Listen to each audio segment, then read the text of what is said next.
माझ्या मिस्टरांना heart attack येऊन गेलेला आहे, ब्रेन स्ट्रोक येऊन गेलेला आहे. त्यांच्या प्रत्येक आजारपणाचं जे असतं ना, टेन्शन असतं मला. मी कधी एकटी बाहेर जात नाही. म्हणजे मी माझं माहेर सोडून 2014ला माझा भाऊ एक्सपायर झाला. त्याच्यानंतर मी अजून मुंबईला गेलेले नाही माझ्या माहेरी. कायम त्यांच्या सोबत असते. मग ते जे एक टेन्शन असतं, त्याची एक काळजी असते, ती ह्या मुलांमध्ये गेल्यानंतर मी पूर्णपणे विसरते.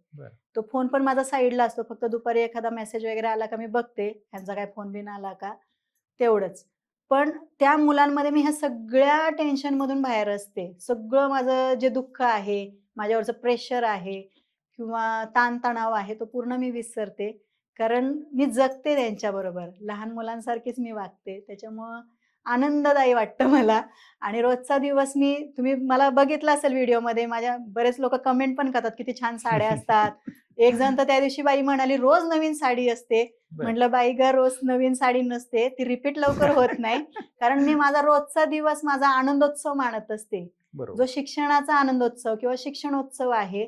आज मी त्या मुलांसमोर अशा पद्धतीने जर गेले, व्यवस्थित टापटीप, मुलं आपलं अनुकरण करत असतात, की आपल्या बाई अशा व्यवस्थित राहतात, आपण पण असंच टापटीप राहिलं पाहिजे.